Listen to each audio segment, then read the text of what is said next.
नमस्कार दोस्तों। आ, आज मैं आप लोगों के सामने एक कहानी सुनाने जा रहा हूँ। मेरे चैनल की प्रथा है कि मैं हमेशा अपनी लिखी हुई कविताएं यहाँ पे पोस्ट करता हूँ, बट थोड़ा सा बदलाव में भी आगे से दोनों ही चीज़ें रहेंगी। मैं कुछ कहानियाँ सुनाऊँगा और फिर कभी अपनी कविताएं भी। आ, बहुत ही प्रसिद्ध कहानीकार हुए हैं हिंदी साहित्य के, जिनका नाम प्रेमचंद है। मुझे पर्सनली उनकी कहानियाँ बहुत पसंद हैं। तो एक छोटी सी कोशिश है उनकी कहानियों को आ, अपनी ज़बान में सुनाने का। दूसरा, आप लोगों सभी से इल्तिजा है कि अगर कहानी आपको सुननी है तो उसका सबसे बेहतरीन और सबसे अच्छा समय है कि आप सोने से पहले रात को एकांत में सुने, तभी उसको सुनने का मज़ा आएगा। तो अगर आपको सुनना है तो तभी सुने, सोने से पहले रात में।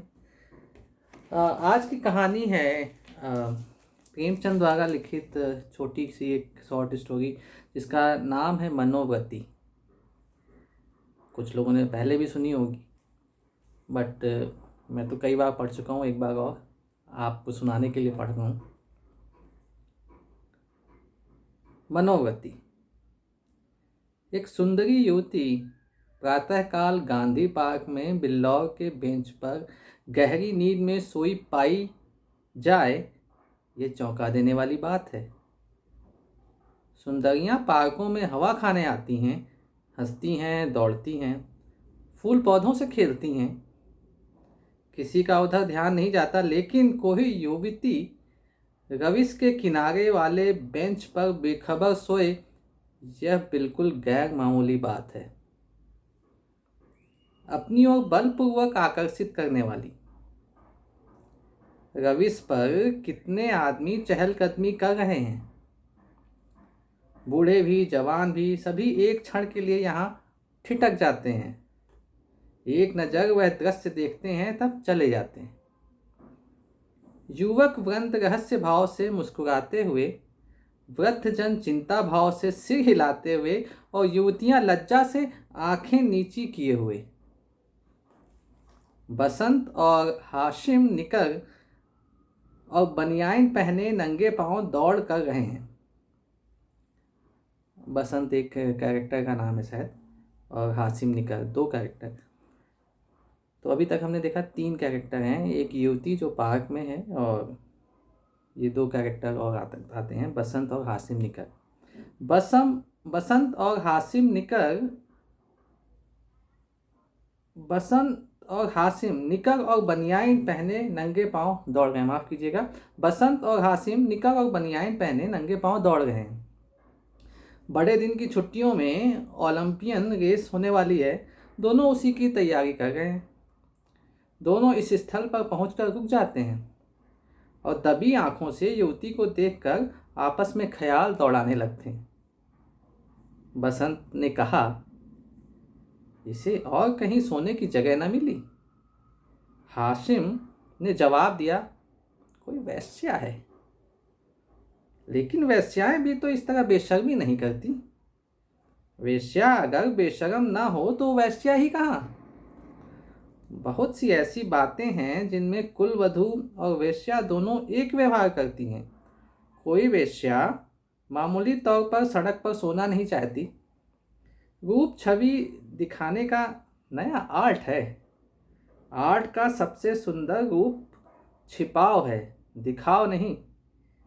वेश्या इस रहस्य को खूब समझती है। इसका छिपाव केवल आकर्षण बढ़ाने के लिए है, हो सकता है, मगर केवल यहाँ सो जाना यह प्रमाणित नहीं करता कि यह वेश्या है। इसकी मांग तो देखो, इसमें सिंदूर है। वेश्या अवसर पड़ने पर सौभाग्यवती बन जाती है। रात भर प्याले के दौर चले होंगे, काम क्रीड़ाएं हुई होंगी, अवसाद के कारण ठंडक पाकर सो गई होगी। मुझे तो कुलवधू सी लगती है। कुलवधू पार्क में सोने आएगी? हो सकता है घर से रूठ कर आई हो, चलकर पूछी क्यों न लें। निगे अहमक हो, बगैर किसी परिचय के आप किसी को जगा कैसे सकते हो? अजी चलकर परिचय कर लेंगे, उल्टे और एहसान जताएंगे। और जो कहीं झिड़क दे तो? झिड़कने की कोई बात भी हो, उससे सौजन्यता और सहृदयता में डूबी हुई बातें करेंगे। कोई युवती ऐसी बातें सुनकर चिढ़ नहीं सकती। अजी गत यौवनाएं तक तो रस भरी बातें सुनकर फूल जाती हैं, यह नव यौवना है। मैंने रूप और यौवन का ऐसा सुंदर संयोग नहीं देखा था।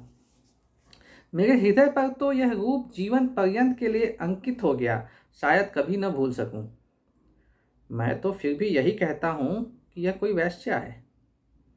रूप की देवी वेश्या भी हो तो उपास से है।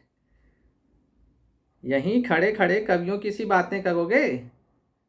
जगह वहां तक चलते क्यों नहीं? तुम केवल खड़े रहना, पास तो मैं डालूंगा। कोई कुलवधू है, कुलवधू पार्क में जाकर सोए तो इसका इसके सिवा कोई अर्थ नहीं कि वह आकर्षित करना चाहती है, और यह वैश्या मनोवृत्ति की है। आज की युवतियां युवकों से आंखें नहीं चुराती।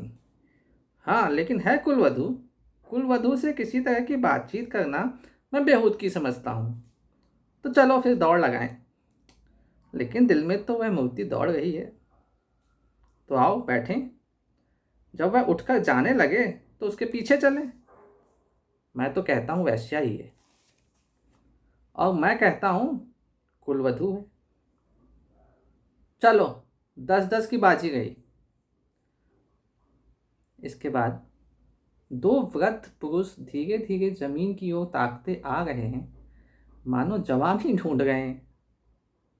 एक की कमर झुकी, बाल काले, शरीर स्थूल। दूसरे के बाल पके हुए पर कमर सीधी, इकहरा शरीर।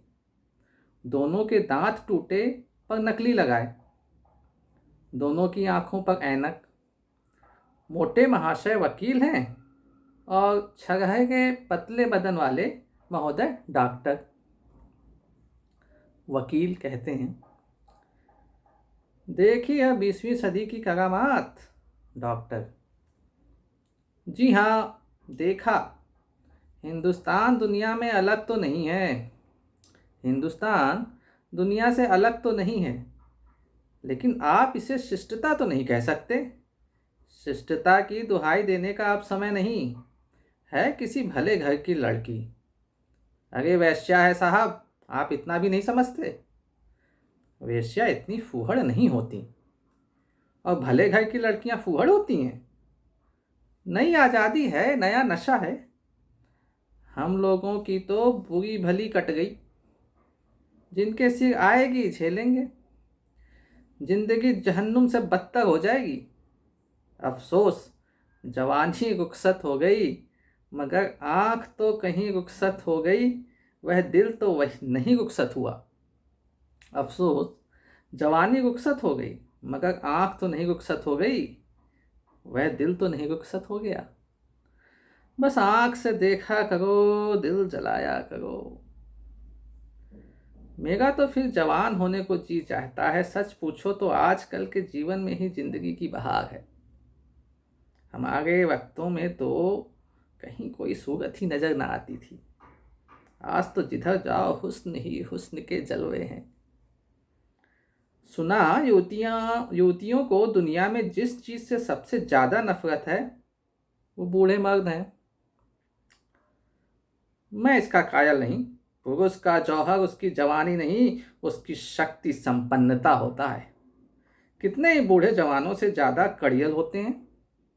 मुझे तो आए दिन इसके तजुर्बे होते हैं। मैं ही अपने को किसी जवान से कम नहीं समझता। यह सब सही है, पर बूढ़ों का दिल कमजोर होता जाता है। अगर यह बात न होती तो इस रमणी को इस तरह देखकर हम लोग यूं न चले जाते। मैं तो आंख भर देख भी न सका। डर लग रहा था कि कहीं उसकी आंखें खुल जाएं और वह मुझे ताकते देख ले तो दिल में क्या समझे। खुश होती कि बूढ़े पर भी उसका जादू चल गया। अजी कहने भी दो, आप कुछ दिनों ओकासा का सेवन कीजिए। चंद्रोदय खाकर देख चुका सब लूटने की बातें हैं। मंकी ग्लैंड लगवा लीजिए ना। आप इस युवती से मेरी बात पक्की करा दें, मैं तैयार हूँ। हाँ, यह मेरा जिम्मा है, मगर भाई हिस्सा भी रहेगा। अर्थात यह, कभी कभी मैं भी आपके घर झांक कर अपनी आंखें ठंडी कर लिया करूँगा। अगर आप इस इरादे से आए तो आपका दुश्मन हो जाऊं। ओहो, आप तो मंकी ग्लैंड का नाम सुनते ही जवान हो गए। मैं तो समझता हूँ यह भी डॉक्टरों ने लूटने का एक लटका निकाला है। सच? अरे साहब, इस रमणी के स्पर्श में जवानी है। आप हैं किस फेर में? इसके एक एक अंग में, एक एक चितवन में, एक एक मुस्कान में, एक एक लिबास में जवानी भरी हुई है। न 100 मंकी ग्लैंड, न एक रमणी का बहुपाश। अच्छा, कदम बढ़ाइए, मुवक्किल आकर बैठे होंगे। यह सूरत याद रहेगी। फिर आपने याद दिला दी। वह इस तरह सोई है इसलिए कि लोग उसके रूप को, उसके अंग विन्यास को, उसके बिखरे हुए केशों को, उसकी खुली हुई गर्दन को देखें और अपनी छाती पीटें। इस तरह चले जाना उसके साथ अन्याय है। वह बुला रही है और आप भागे जा रहे हैं। हम जिस तरह दिल से प्रेम कर सकते हैं, जवान कभी नहीं कर सकता। बिल्कुल ठीक। मुझे तो ऐसी औरतों से साबिका पड़ चुका है जो रसिक बूढ़ों को खोजा करती हैं। जवान तो छिछोरे, उच्छृंखल, अस्थिर और गर्वीले होते हैं। वे प्रेम के बदले में कुछ चाहते हैं, यहाँ निस्वार्थ भाव से आत्मसमर्पण करते हैं। आपकी बातों से तो दिल में गुदगुदी हो गई। मगर एक बात याद रखिए, कहीं उसका जवान प्रेमी मिल गया तो मिला करे। यहाँ ऐसों से नहीं डरते। आपकी शादी की कुछ बातचीत थी तो? हाँ थी, मगर अपने ही लड़के जब दुश्मनी पर कमर बांधें तो क्या हो। मेरा लड़का यशवंत तो मुझे बंदूक दिखाने लगा। यह जमाने की खूबी है। अक्टूबर की धूप तेज हो चली है। दोनों मित्र निकल गए। 2 देवियां, एक वृद्धा, दूसरी नवयौवना पार्क के फाटक पर मोटर से उतरी। अभी ये 2 युवतियां, 2 देवियां, एक वृद्धा और दूसरी नौजवाना पार्क के फाटक पर मोटर से उतरी और पार्क में हवा खाने आई। ये तीसरे कैरेक्टर्स हैं। पहले वो बसंत और वो हाशिम थे। दूसरे एक वकील साहब और डॉक्टर थे। और ये तीसरे कैरेक्टर आते हैं, 2 देवियां, एक वृद्धा, दूसरी नवयौवना पार्क के फाटक पर मोटर से उतरी और पार्क में हवा खाने आई। उनकी निगाह भी उस नींद की मारी युवती पर पड़ी। वृद्धा ने कहा, ओहो, बड़ी बेशर्म है। नवयौवना के तिरस्कार भाव से उसकी ओर देख कर कहा, ठाठ तो बड़े घर की देवियों के जैसे हैं। बस ठाठ ही देख लो। इसी से मर्द कहते हैं स्त्रियों को आज़ादी न मिलनी चाहिए। मुझे तो कोई वैश्या मालूम होती है। वैश्या ही सही, पर इसे इतनी बेशर्मी करके स्त्री समाज को लज्जित करने का क्या अधिकार है। कैसे मज़े से सो रही है, मानो अपने घर में है। बेहयाई है। मैं पर्दा नहीं चाहती, पुरुषों की गुलामी नहीं चाहती, लेकिन औरतों में जो गौरवशीलता और संलज्जता है उसे नहीं छोड़ना चाहिए। मैं किसी युवती को सड़क पर सिगरेट पीते देखती हूँ तो मेरे बदन में आग लग जाती है। उसी तरह आधी छाती का जम्फर भी मुझे नहीं सुहाता। क्या अपने धर्म की लाज छोड़ देने ही से साबित होगा कि हम बहुत फॉरवर्ड हैं? पुरुष अपनी छाती या पीठ खोले तो नहीं घूमते। इसी बात पर बाई जी, जब मैं आपको आड़े हाथों लेती हूँ तो आप बिगड़ने लगती हैं। पुरुष स्वाधीन है। वह दिल में समझता है कि मैं स्वाधीन हूँ। वह स्वाधीनता का स्वांग नहीं भरता। स्त्री अपने दिल में समझती रहती है कि वह स्वाधीन नहीं है, इसलिए वह अपनी स्वाधीनता का ढोंग करती है। जो बलवान हैं वे अकड़ते नहीं, जो दुर्बल हैं वही अकड़ खाते हैं। क्या आप उन्हें अपने आंसू पोंछने के लिए इतना अधिकार भी नहीं देना चाहती? मैं तो कहती हूँ स्त्री अपने को छिपाकर पुरुषों को जितना नचा सकती है, अपने को खोल कर नहीं नचा सकती। स्त्री ही पुरुष के आकर्षण की फिक्र क्यों करे? पुरुष क्यों स्त्री से पर्दा नहीं करता? आज मुंह न खुलवाओ मीनू, इस छोकरी को जगा कर कह दो जाकर घर में सोए। इतने आदमी आ जा गए हैं और यह निर्लज्जता टांग फैलाए पड़ी है, यहाँ इसे नींद कैसे आ गई? रात कितनी गर्मी थी बाई जी, ठंडक पाकर बेचारी की आंख लग गई होगी। रात भर यहीं रही है, कुछ कुछ बदती हूँ। मीनू युवती के पास आकर उसका हाथ पकड़कर हिलाती है। यहाँ क्यों सो गई हो देवी जी? इतना दिन चढ़ाया, उठकर घर जाओ। युवती आंखें खोल देती है। ओह, इतना दिन चढ़ाया? क्या मैं सो गई थी? मेरे सिर में चक्कर आ जाया करता है। मैंने समझा शायद हवा में कुछ लाभ हो। यहाँ आई पर ऐसा चक्कर आया कि इस बेंच पर बैठ गई, फिर मुझे होश न रहा। अब भी मैं खड़ी नहीं हो सकती, मालूम होता है गिर पड़ूंगी। बहुत दवा की पर कोई फ़ायदा ही नहीं होता। आप वो डॉक्टर श्यामनाथ को जानती हैं? वो मेरे ससुर हैं। युवती ने आश्चर्य से कहा, अच्छा, वह तो अभी इधर इधर इधर ही से गए हैं।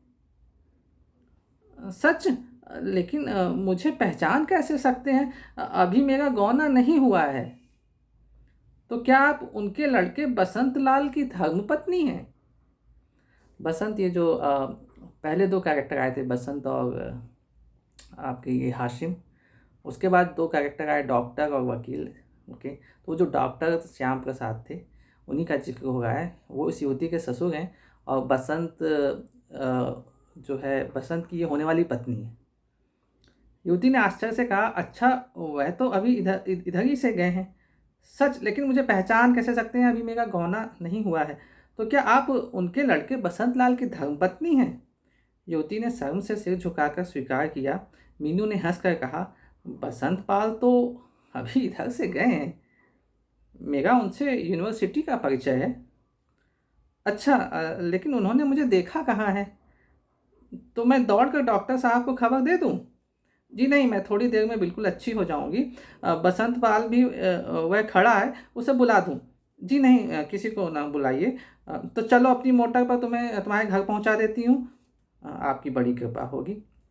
किस मोहल्ले में? बेगमगंज, मिस्टर जयराम दास के घर। मैं आज ही मिस्टर बसंत पाल से कहूँगी। मैं क्या जानती थी कि वह पार्क में आते हैं, मगर कोई आदमी तो साथ ले लिया होता। किस लिए? कोई ज़रूरत ना थी। तो इसी के साथ ये कहानी समाप्त होती है। आशा करता हूँ मेरे कहने का लहजा, कहानी सुनाने का तरीका आपको पसंद आया होगा। और अगर पसंद आया है तो आपसे रिक्वेस्ट है, मेरे चैनल पे इस कहानी को लाइक करें, सब्सक्राइब करें, शेयर करें, जैसा कि सभी कहते हैं। लेकिन अगर पसंद आया हो तभी, otherwise you can ignore it. Okay, thank you so much for listening me from last 18 minutes, giving your times, and thank you so much. मैं आगे भी ऐसी ही कहानियाँ लेके आपके पास आऊँगा, कुछ अपनी कविताएं लेके आऊँगा। तो आपका सहयोग, धन्यवाद, आभार, बहुत बहुत थैंक्स।